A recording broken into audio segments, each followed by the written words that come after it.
Ari.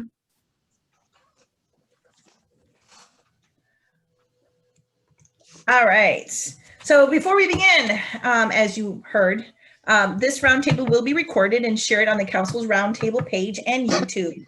If you do not wish to be recorded, please turn off your cameras and utilize the chat box for any conversations, unless you want to go ahead and unmute yourself. So with that being said, welcome to June's Roundtable. My name is Esmeralda Bonk, and I am the Roundtable Commissioner for Wapelonastro District. My counterpart, Angelique Minette, Ishkote's Roundtable Commissioner, is not with us this evening. She is somewhere in Philmont doing some training, but that's okay.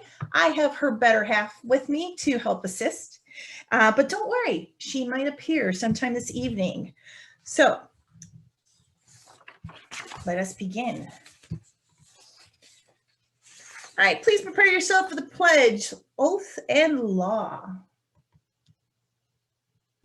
Those in uniform, please salute. Those who are not, put your right hand over your heart. Ready, begin.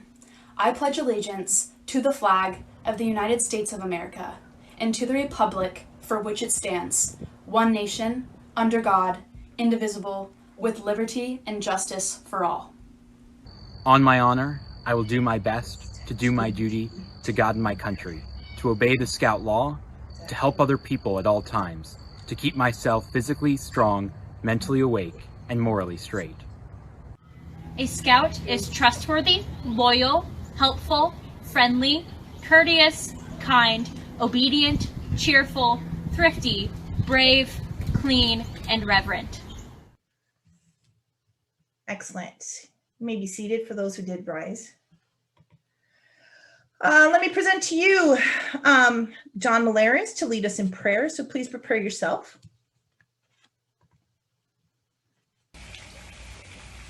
Good evening. I'm Dawn Malaris. Thank you for having me here tonight to offer up the opening prayer for June Roundtable. Please remove all non-religious headwear and prepare yourself for prayer. Heavenly Father, with reverent hearts, we, as your many children of many faiths, unite for a common purpose. We gather up together to offer this humble prayer and thanksgiving. As Scouters, we are thankful for the many gifts and talents that you have given each one of us. We are grateful and thankful for the freedom that we have to be able to join together as a team to accomplish more than we ever could alone. We are thankful for the opportunity to be able to serve the young people, the parents, and the Scouters of our community, for the opportunity to see the joy in the many young people that become excited and grow from this program and meet the challenges that they are given. We are thankful for being reminded by the ceremonies and the legends of those who have served. But most importantly, Lord, we are so thankful for the gift of knowing that every prayer that we offer up is heard by you. Lord, we continue to pray and ask that you continue to guide our paths, keep our thoughts pure, give us those servant leadership hearts so that we can continue to serve our communities to the fullest capacity that we can. Give us the strength and the endurance to do all that we need to do. And in your name we pray. Amen. Thank you. Have a great evening. Thank you, Dawn. If you or someone in your unit would like to help lead us in prayer, please reach out to Angie or myself, and you can either do it live during one of our roundtable meetings or actually record yourself during our virtual ones. And as I said, Angie may appear when we least expect it. So here she is with our info minute. And now, through the magic of pre-recorded video, I'm bringing you your info minute. First, a reminder about current Rainbow Council COVID restrictions. If you are 2 weeks out from your second shot, you are considered fully vaccinated and no longer have to wear a mask at Scout meetings or outings. If you are not vaccinated, you still have to wear a mask at all scouting functions. Where your unit meets or your charting organization may have rules to wear masks. If so, you do need to follow those guidelines. Your vaccination status is on the honor system. As Scouts, we are trustworthy. Please be considerate of others and keep in mind that many of our youth are not vaccinated yet. Yes, you can still wear a mask if you are vaccinated at meetings and outings. The following is still in effect. Keep that temperature and attendance log. Room capacity has been expanded to 60%. Make sure your chartered organization is on board with larger meeting sizes. If they are not, you cannot do it. There is no exception to this. Some organizations are still requiring virtual meetings even. Wash your hands and have hand sanitizer available. Clean your meeting space before and after. For camping, you are allowed to do group cooking again. Non-vaccinated Scouts and Scouters should continue to wear a mask for this activity and then socially distance 6 feet apart while eating. Tents are still single occupancy unless family members are sharing a tent. And again, that still means you need to follow YPT guidelines for tenting, meaning if you are at the Scouts BSA level, you are not adults are not allowed to share tents with youth. And the 2-year apart age distance still applies at the Scouts BSA level. All changes that happen to the that happen with the COVID restrictions are shared as soon as possible on Council's page, Facebook page, and Roundtable page. The website does take a little bit longer to update, so make sure you're checking social media and checking your email for anything that may go out. Next, we're talking about the Summer of Service. National has announced the summer of 2021 to be designated as the Summer of Service. As we have throughout our history, Scout families are answering the call to work together in service of the greater good. From public health drives to caring for the environment to assisting neighbors in need, Scouts have always been a force for positivity and goodness in our communities.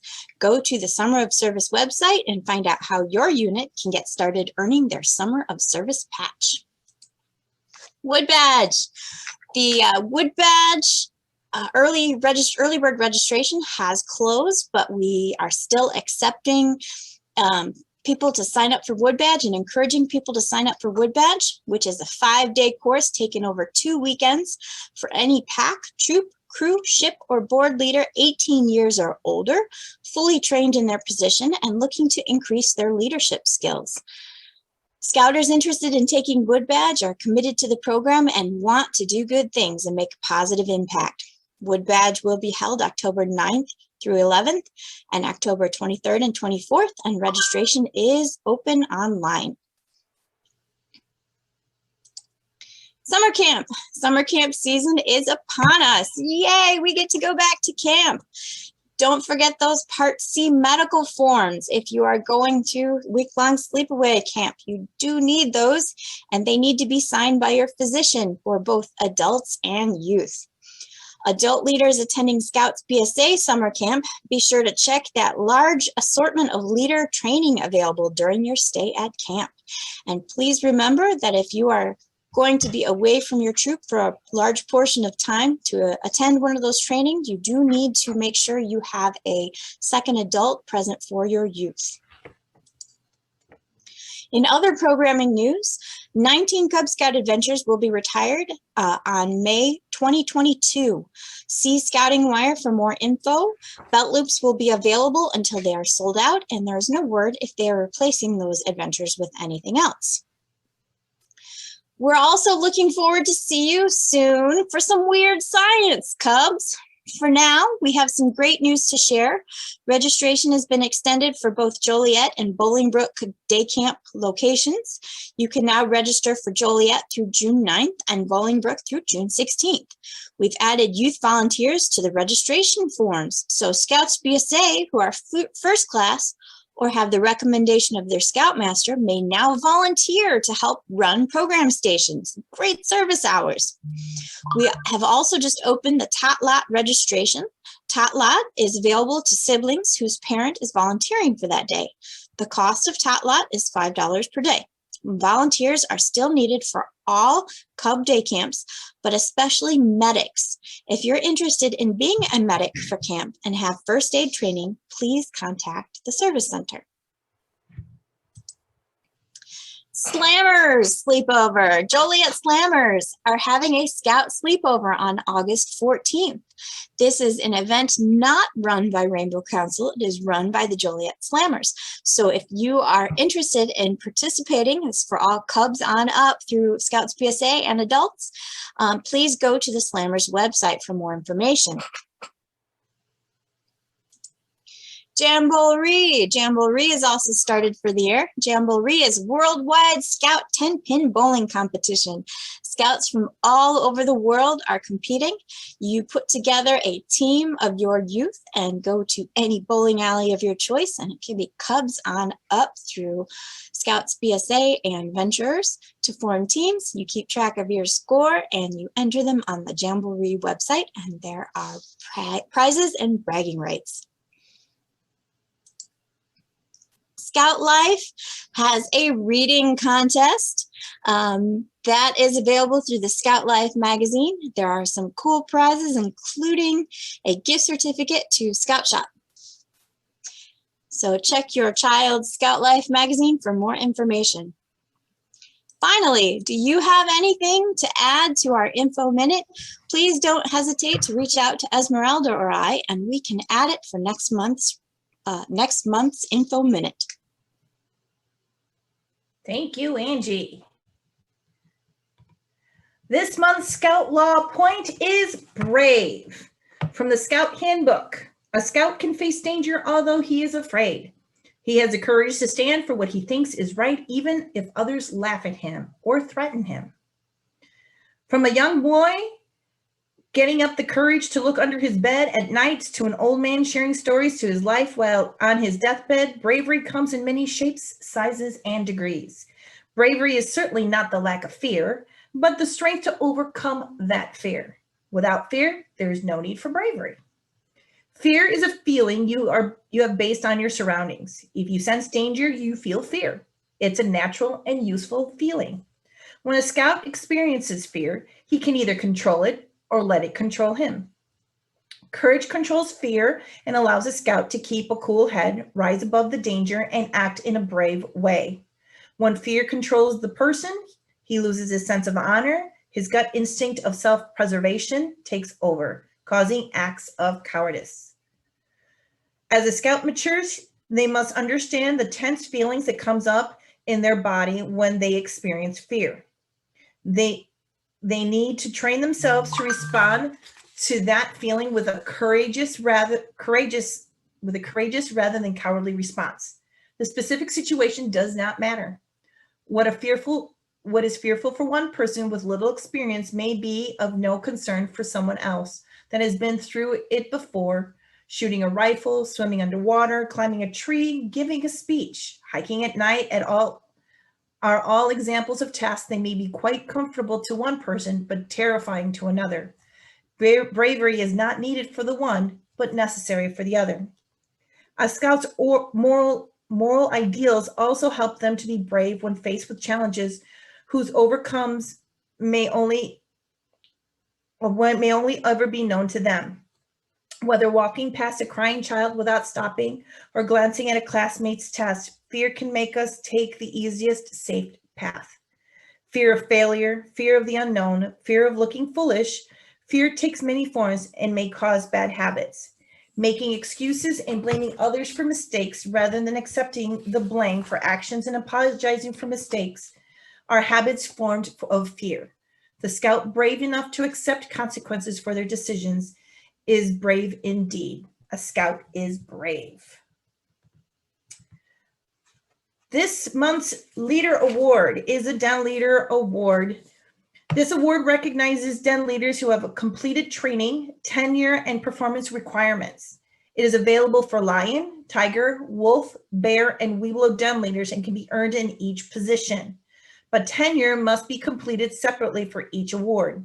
In addition to a certificate, a yellow knot, square knot on a blue background is available to wear on the uniform. Something to take a look at when you're trying to figure out how to recognize those awesome leaders that you have in your pack. Conservation Good Turn Award is an opportunity for Cub Scout packs, scout troops, and venture crews to join with conservation or environmental organizations, federal, state, local, or private, to carry out a conservation good turn in their home communities. Conservation environmental agencies typically have a backlog of needed projects that they have been unable to carry out for lack of funding or volunteers. The list of possible good turn projects is limited only by the needs of the agency and the willingness of the scouting unit. The scouting unit contacts a conservation agency and offers to carry out a good turn project. The agency identifies a worthwhile and needed project that the unit can accomplish. Working together in the local community, the unit and the agency plan the details and establish the date, time, and location for carrying out the project. Completed applications for the Conservation Good Turn are to be turned into the Council Service Center. Our next segment are helpful information about membership by Melissa Rubik. You're on, friend. I am on. Hi, everybody. So for our membership minute this month, we're going to talk about National's increase in annual dues. As you can see, fees are going up $6 for most scouts and $3 for exploring scouts and volunteers. The new annual rates are $72 and $45 respectively. National has put out a few articles about the need for the increase to offset rising costs of the program, youth protection, and insurance. They have also made it clear that the fees will not be used to offset the cost of the Victims' Compensation Fund. But how do you budget for the increase, and how do you communicate it to your potential and current families? My best advice is be honest. The good news is that the increase is being announced now, and you have time to plan and communicate your own budgets. Most importantly, talk to your families. Try not to focus on the fact that scouting is still cheaper than many sports and other activities. There are many families that are already making the tough decision on which activity they can afford. Instead, focus on what families get for their money, the values and life lessons that can come from scouting, as well as the benefits to the family and community. When looking at your own budget and dues structure, do your families prefer one where it's all included and they pay once, or a pay-as-you-go plan where there's little upfront and they pay for only the activities they actually attend? There's no right answer, only the answer that works best for your unit. I'm currently running a survey for all Key 2s to anonymously tell us how they are running their budgets. The answers will be shared so that we can all see the different options. But we've been talking for a long time. Let's open the floor and discuss this a little further. Are there any comments, concerns, questions, other than yes, you do have to pay this fee? Melissa, before we really open it up, just to give the link to that survey that you mentioned is in the chat box. Yes, thank you very much. Anyone who has not done the survey, you can grab that link from the chat box that Kyle has kindly put in there. Thank you, Kyle. It's also available. I sent it all to all Key 2s. So if you didn't get it, please let me know. And it's out on the Rainbow Council Volunteers Facebook page. It's open through, I think, the last Monday in June, something like that, or maybe the last day in June. And then we're hoping very early in July to share that out with all the results out with everybody. Again, it is anonymous, though you can give some information to help other units figure out which ones are similar. So your size of your unit, if you're a pack or a troop or a crew, and then what town you're serving. So all questions are optional, but you can help to filter the answers for people who are looking for advice. So anybody want to talk besides me and Ez? I know we're doing a great job, but I'd like to hear from you guys too. Don't all talk at once. Mike, are you applauding or did you have your hand up? Yeah, I've got my hand up. Okay. So there is no council increase this year? This is the national fee. As of right now, council has not announced a increase in fees. Council currently only charges $3 per person, I believe it is, and that's only for insurance. The national rules allow councils to charge up to their national fee as a council fee. And I believe, is it PTAC or Three Fires charges like $60 a person, but right now Rainbow Council only charges the $3 for insurance. So there's been no announcement of a fee from council beyond the $3, but I would assume if anything was going to happen, it would be happening very, very soon. Okay, And thank you. and that will be, and that if once that information is made clear, that emails will be sent out to all K3s, and we will be posting it in all information, Facebook pages, emails, as well as our roundtable newsletters that we're trying to get out as well. Yeah, but do understand, council knows this is another $6. COVID hit everybody hard. COVID hit fundraising hard. COVID hit council hard. So it's going to be a very interesting question for them to answer, but they do understand what units are going through to pay this. Justin had a question. So the total fee for our families per scout is $75. Yes, $75. So that would be, yes, the $72 per scout plus the $3 from council currently. And then each unit needs to pay $75 just to recharter. And then if you have a brand new scout who's never participated ever in any scouting program, they pay a one-time joining fee of $25. And if you do the online application, that fee is built in. I think if you do recharter with a new scout, it's on there too, but don't wait till recharter to add a scout. Just do the online app. Yeah, as soon as you get a new scout, get their application in as soon as possible. Anything else? Okay, then. The link to the survey is in there, and I will be sending those results out to all Key 2s very early in July. Thank you, Melissa. As always, if you have any other questions about membership, you can always reach out to your commissioner, one of the council commissioner, or Melissa, who has a plethora of information when it comes to membership. And I put my email in the chat. Very good. Thank you. Thank you. All right. This month's safety moment is very appropriate with units beginning to camp, and communal cooking is now allowed. Yay! This month is propane stoves. As pictured, there are a variety and types of propane stoves, but can be very dangerous if not used properly. Stoves made for the outdoors can also extend the range of travels by giving you a reliable way to generate heat anywhere and in any weather. This is a quote from the 2014 edition of the field book, Scouting's Manual of Basic and Advanced Skills for Outdoor Adventure. A propane camp stove has a lot of versatility. 2-burner propane stoves tend to be used more for base camping, where the stove is set up and used in one location during the camping trip. There are some single burner propane stoves, although they tend to be a bit bulky and not always suitable for long backpacking trips. In this BSA safety moment, we'll discuss the following ways to stay safe while using propane stoves. Always read the manufacturer's instructions before using a stove and follow those instructions. Never use a stove inside or near a tent, not even under a dining fly. Use only the manufacturer's windscreens, and never place a single burner stove inside a large pot to block the wind. Could lead to any explosion of the canister. Don't overload the stove with a heavy pot, and never leave a stove unattended. Let the stove cool completely before you open it. Change fuel canisters or put it away.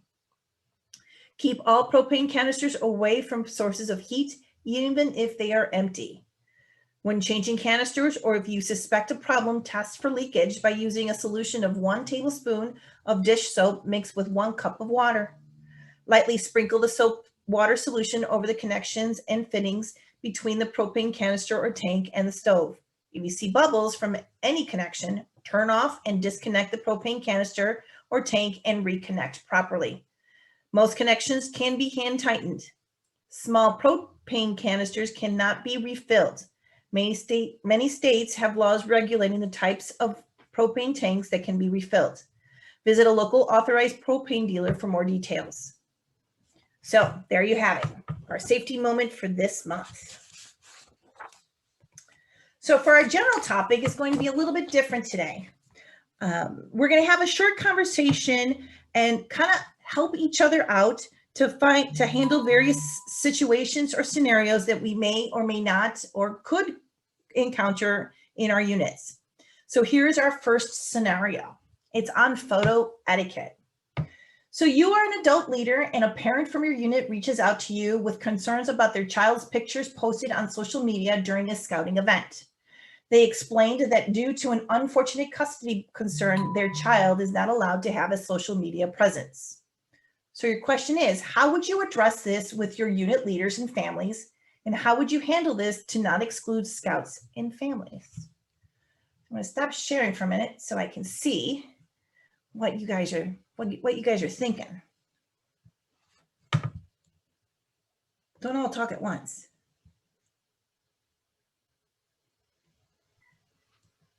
Go ahead, Hi. Alexandra. So we have private Facebook pages for each den. So that helps a lot because, you know, it's private. But then if someone did have a concern even about that, we would definitely blur out, you know, blur the face. Okay. Go ahead, Mike. So our Facebook page is private also. We have similar situation right now, which is even stricter than one we've had in the past. And so we, on our private page, we make sure that all the posts are approved first before they go up. But I have to sit down with the parent and have a very long discussion. And I've talked at length with our unit commissioner. And in today's day and age, it's my opinion that it's not reasonable or practical. And bottom line is I would just be lying to the parent to say, okay, fine, not a problem. It's not going to end up on social media. The scout is going to camp this year. I'm not going. I can't stop people at camp from taking pictures that scout's going to be in. I can't stop them from putting on social media. I wouldn't even know it occurs. So it's funny that you should bring this up. And I really thought that maybe it needs to, if you look at the medical forms, on the medical forms, I know a lot of people don't read the fine print, but there is a, I forgot what it's called. Somebody help me out. What's it called? The, all the medical forms. Are you asking about the medical form? Yeah, it's called a where you which happens to be the next slide that I have here. Okay. So this is what he's happening, and not to interrupt you, Mike, but this is actually a very good segue to this next section. So on your Part A medical form, there is this square right here, which I've blown up, that says, I hereby assign and grant the local council and Boy Scouts of America, as well as their authorized representatives, the right and permission to use and publish the photographs, film, videotapes, electronics, blah, blah, blah, blah, blah, blah, blah, blah, blah. So this is basically your release form. So once you sign this form, you've already given them permission. Now, one way around this is just below that, there is a list participant restrictions, if any. Right under that. This is where we are telling everyone to list that you do not allow photography, videotaping of any sort of your child. We recommend that you write it in a pretty big, highlight it, and bring it to the attention of either your units or the council person who is reviewing these medical forms. So it is up front and in there, pretty much in the forefront. The one thing that we're telling everyone not to do is do not cross off this section, because this is a release form. It is under this restriction area where we're telling everyone to go ahead. If you do not allow these videos and photographies to be anywhere of your child, or a participant, I shouldn't say, it could be yourself as well, to list it there, and then make sure that whoever's presenting those medical forms, especially with summer camp coming and resident camp, as you said, Mike, that it's in the forefront of their mind. So that gets communicated throughout the camp. especially with those that are taking pictures. Now, the downside of all this is that we cannot control personal Facebook page, social media presence and stuff like that. So this is the best that we can do, and that we can, council is very well aware of things like this happening, especially now with social media being, Twitter, Facebook, Snapchat, and I don't know what other ones are out there, but at least if you bring it to their attention, and we can start figuring out ways to kind of not exclude participants, but still be able to keep them safe and away from those social media presence.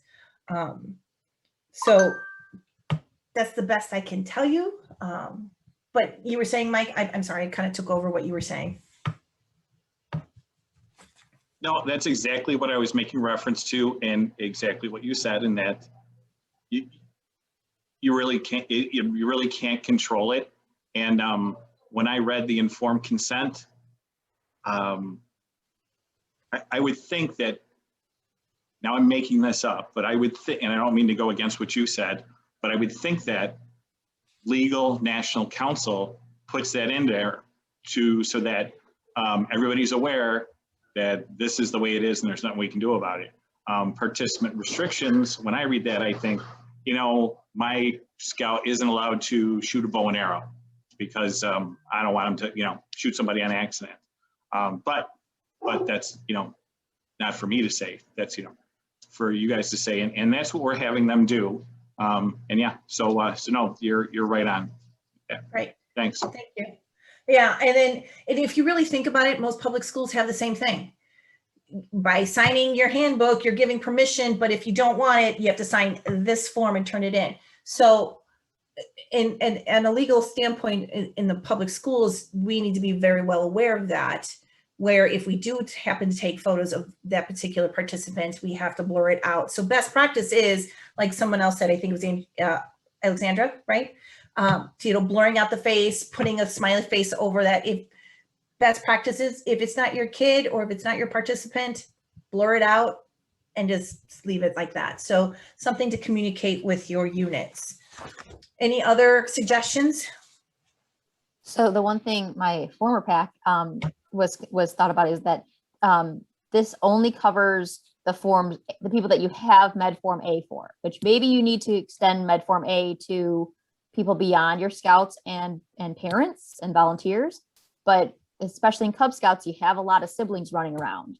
And when you're taking the picture of the Rain Gutter Regatta or the Pinewood Derby or the park cleanup, there's often a lot of siblings running around. So we actually basically duplicated a lot of this language and created a family form where they could list all family members, so that we had one page for the family that included this information, that we specifically had photo permission for the whole family to be participating. We've never had the situation, luckily, where somebody said no. And that's an interesting concern, but at least we had that, and we could pull it out for, the whole Smith family. Here's everybody's name. We have permission. So, I would, as the former committee chair, I would, make sure they put all the siblings, because I don't want to have to start taking a group picture of the Rain Gutter Regatta and be like, oh, no, Johnny, you have to get out of the picture or we're going to blur your face kind of situation. Yeah, because you don't want to embarrass those siblings and no, you can't be in there. Which is the next question is how would you handle that? But I think we've all kind of came up with a consensus with Melissa. That's an excellent idea of reduplicating this as a family form for your unit, and to have that readily available, as well as blurring out those faces and things. So yeah, I think that's a great idea. I think it's the blurring in the face, I think, is a good solution to not exclude people while taking the picture. But if you're looking for that cover photo for your Facebook group or whatever, even if it's a private group, is it still excluding the kid that, there's 37 faces and one blur? I don't know. I think that's a really hard line to walk. Which is why we're discussing it, because with more minds to come up with solutions, I think we have a better outcome to come up with a solution. So, well, if there is any other concerns and it becomes that photo etiquette, please go ahead and reach out to your commissioners, reach out to Angie or I, And we would be happy to help brainstorm some ideas with you on how to do that. Maybe Melissa might be able to share with us a copy of. Absolutely. Anybody who wants a copy, my email is still in the chat. I am Oh, happy there to you go. share it. See? There's a reason why we waited for you. Moving right along. So this month's topic for Cub Scouts is the National Scout Book information. How many people are using Scout Book? Right? So we have a short video here and some discussion questions. So let's take a listen. Do you remember when Google Maps first came out? I certainly do. I was amazed at how you can enter any address in one box and it would tell you how to get there and even draw a map. When Google first launched the program, it had one goal: to give you turn-by-turn directions from point A to point B. Now, over time, Google watched how people used the product, and they made improvements to the product based on how people were using it.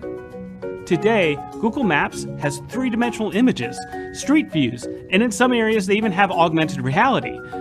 Now, this method of product development is called being agile. It is the most common way for software to be developed today. You identify the one key purpose, or the minimally viable product. You launch it, see how people react, and then make continuous improvements to that product. So, why this lesson about software development? Because it is foundational to how Scoutbook and all the related products are developed today. Welcome to Roundtable, as we explore Scoutbook and the products designed to make your life easier. Now, our mission for this Roundtable is just to expose you to Scoutbook, the Den Leader experience, and the Scouting app. This session is not designed to train you on how to use these products. Information about Scoutbook and Scoutbook's Den Leader experience was incorporated into the online training modules for position-specific training found at my.scouting.org in the summer of 2020. If you have not taken the modules Cub Scout Advancement or Conducting a Cub Scout Den Meeting, then I would recommend you review those two modules to learn more. Your greatest resource for Scoutbook is the website help.scoutbook.com. This site has everything from discussion groups, how-to videos, and instructions on everything Scoutbook. So, what is Scoutbook? Well, simply, Scoutbook is the portal for volunteers and parents to access the official national database of their unit, making it the official record of Scouting. It is a web portal, so all you need is a web browser and go to scoutbook.com. That was and remains the purpose of Scoutbook, giving unit leaders the direct access to their national records. It is also the reason why functions of Scoutbook are restricted and require permissions from the PAC leadership, since some permissions give you access to official records. It is not designed for district or council volunteers. There's a different platform for that. Just like Google Maps, when Scoutbook was first launched, it simply was to give volunteers and parents this direct access to their Scouts' official records without having to sync data or download and upload data from a third party. And just like Google Maps, our IT department has and continues to make improvements to Scoutbook based on user feedback and looking at analytics on how people use it. Every 2 weeks, the IT department launches improvements to Scoutbook. Now, some improvements are fixes to a glitch, and sometimes it's a new function that has been requested by users. This means that if you used Scoutbook when it first came out, your experience today is completely different. This is a departure from what people were used to from Scouting, where we often would launch a product and not make any updates or improvements on it, and eventually it would just fade away.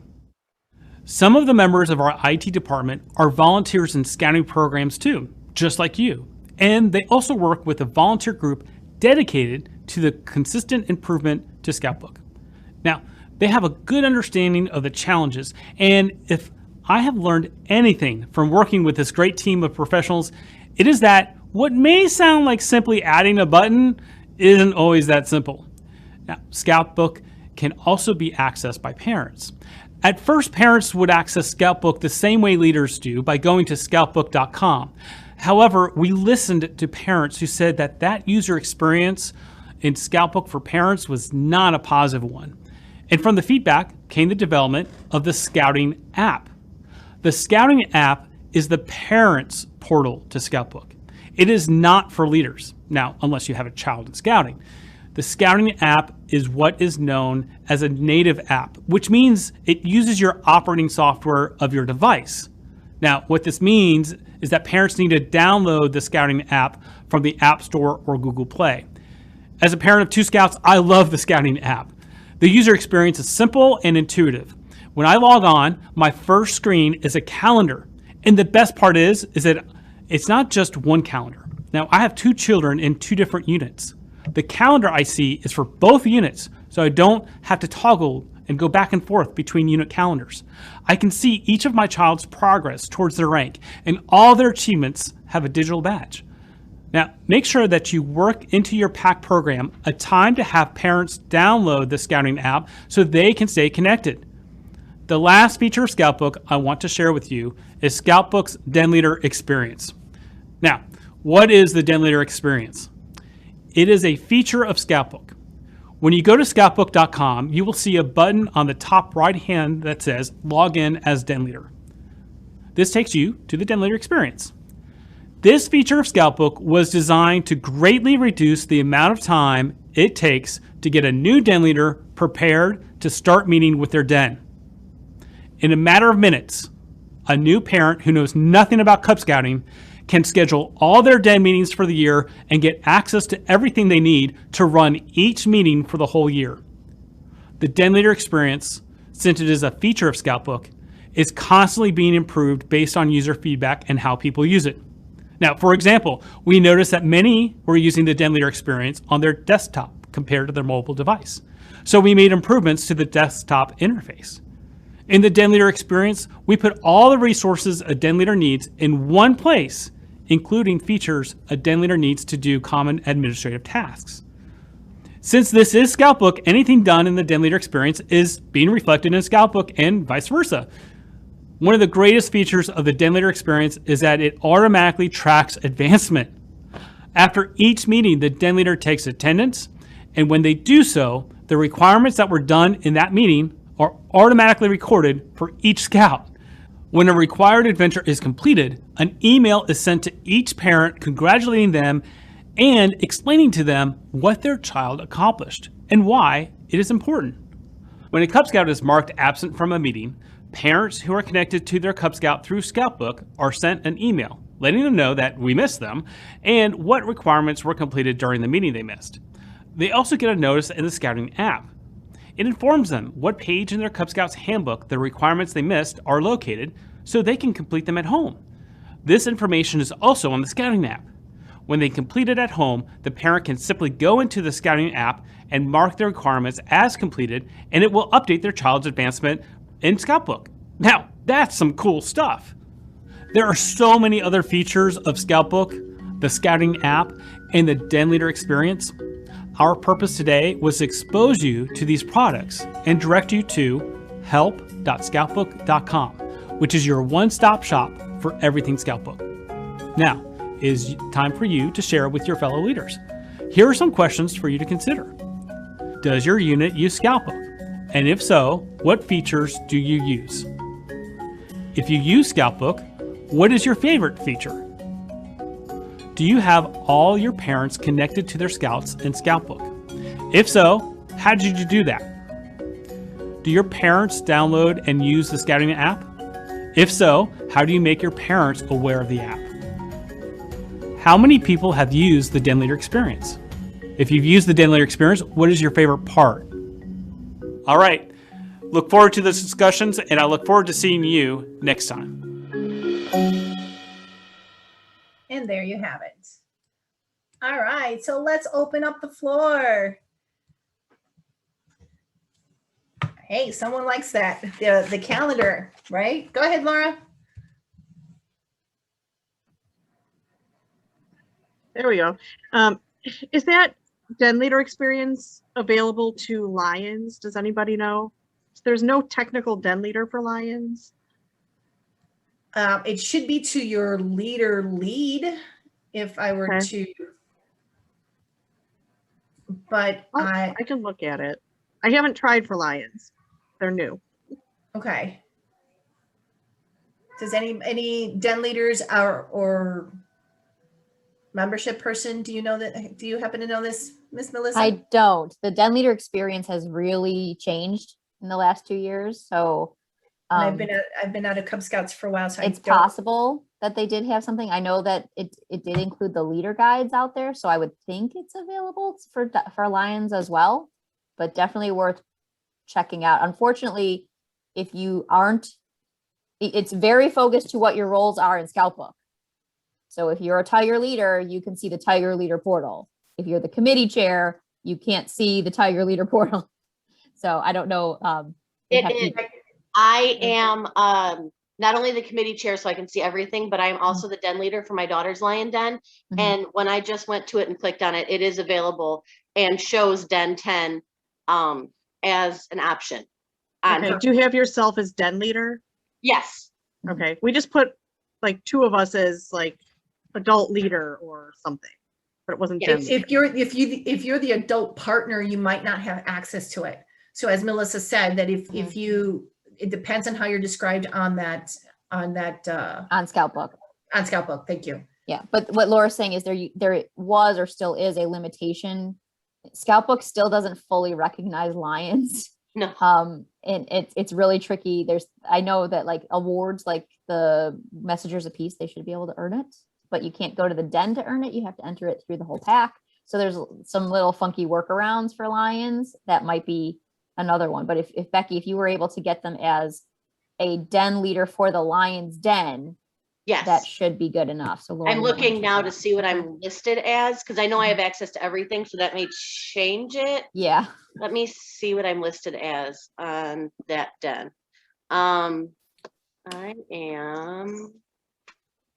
am listed as the den leader on that den. Okay. Awesome. Thank you. Anybody else have any tricks or trades for that den leader experience or a Scout Book overall? I've had trouble with that den leader experience. Actually, when I first went in, I kind of scheduled my meetings for the year, and then I had changed meetings because of COVID or whatever it would be. And I was never able to delete them from that den leader experience. So every week or every other week, it auto populates, it seems like, to some extent too on me. So like the entire year kind of sketched out for me, unfortunately. And so it would continue every week to send the parents in my den an email saying, just a reminder, on Tuesday we have a meeting at 6 o'clock. And I'm like, no, we don't.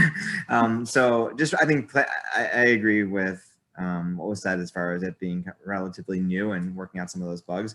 But I've scoured that site to try to find how to delete meetings, and you can edit things, but there was no obvious way to delete them. And I mean, it worked out. Hopefully nobody showed up to meetings, but I did have a lot of parents email me saying, is there a meeting? 'Cause I'm getting email reminders. I'm like, I am too. I'm sorry. Well, that might be something that we might need to, like, they can't fix something if they don't know, right? So I don't know if there's a platform somewhere about, if you have any questions, or that help.scoutbook.com. They might have, do you have any other questions? That might be the best place to start and see if you can put something in there like, hey, I'm having this issue. Yeah. I can't find a solution. What's the workaround? Yeah, I have the whole, oh, go ahead. There's also the Scout Book forum. You can you can search on there as well as like a help thing there. Yeah. And Cub Scout Volunteers on Facebook is always a very active Facebook group. Yeah. If you're not a member of that, they're very helpful with lots of things Cub Scout related. Absolutely. Yeah. Yeah, Stephen, we had the same issue. One of our Weeblos den, she scheduled all the meetings and people they're like, is there a meeting tomorrow? Is there a meeting tomorrow? And we're like, no, please ignore. We can't do anything. So nobody else is, everyone gets scared off of that. Then it's like, oh, it doesn't work. So I'm patient and hopeful that, because it would be awesome if that worked. Yeah. Yeah. Justin says that they had the same issue too. So you're not alone. Yeah, and I think it's an awesome thing. I bought the leader guide just so I can have something tangibly in front of me. But I think having access to that is great. And I think new den leaders especially need some kind of training because I got very minimal. And so I don't want to say, yeah, use this when there's like little things that they could deter them from using it in the future, which I certainly was kind of like, oh, I don't want to touch that again. But yeah, I'll try to to give some feedback and maybe solicit some support through the recommendations you gave. Yeah, someone shared on the chat a YouTube to watch. I'm assuming is a helpful tricks and tips. So yeah, so what I do with all the new leaders and parents is I explain to them that Facebook is a work in progress, kind of give them a little history on it, and that they're trying to catch up. And I explain to them that what I do is to make it easier on them is explain to them ahead of time, it's going to be a little frustrating and it's a little hard to get used to, and you're going to log in today and then you're going to do it next week and it's going to look completely different. And it's because there's improvements. So I give them kind of the heads up that you're going to have a problem, but just stay the course and you'll be okay. The other thing that I do is there's plenty of things that I don't remember how to do in Scoutbook or where I found it or what. So what I do is we have our own public website, and under resources, we have Scoutbook, and there we have YouTube videos on like how to subscribe to your calendar. And what I posted is from another council, Central Florida Council, and it's called Scoutbook Hacks. And that's the one that I found to be the most up-to-date tips and tricks for Scoutbook.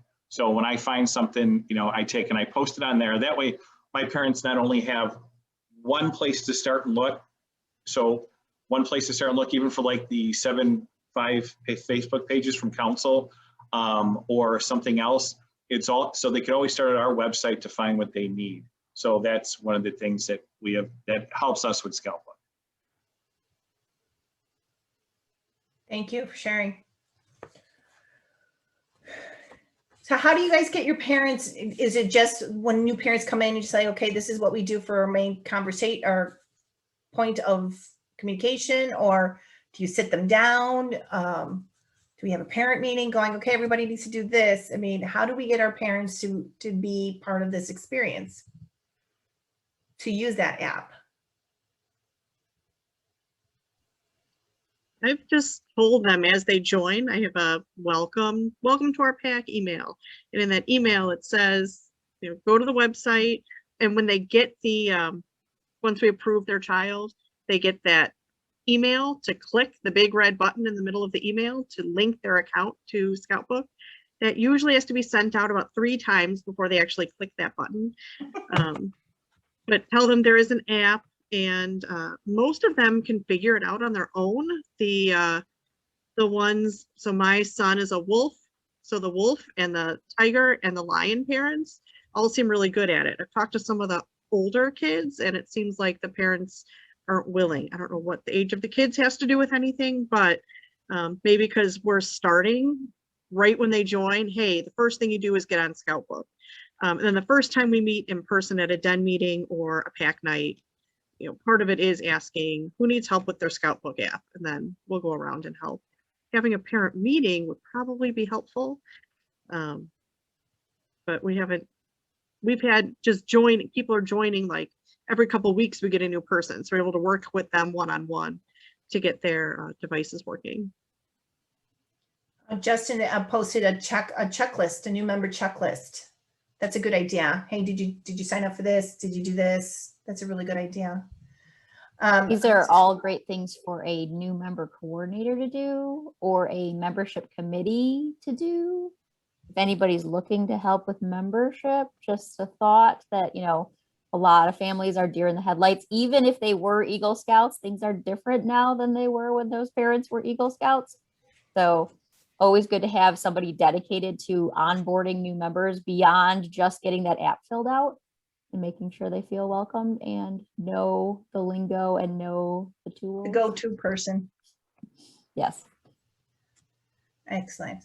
Not that I want to cut this conversation short, but I do have another roundtable at 8 o'clock and we are at a 4-minute warning. So as always, if there's any other questions that you may have, do not hesitate to either reach out to other den leaders or PAC committee people or whatever position that you happen to be in. This is what this is for, is just to kind of network and help each other out to create this great program. Reach out to your commissioners. If you don't know who your unit commissioner is, reach out to Angie or I, and we'll be happy to let you know who they are. And if you're not comfortable or you don't have a commissioner, you can always come to Angie and I as well.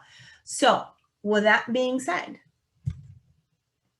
thank you for attending our June roundtable. Thank you for being patient for my solo run. Thank you, Kyle, for helping me out here. And if anything, I will see you next month. Have a good one, everyone.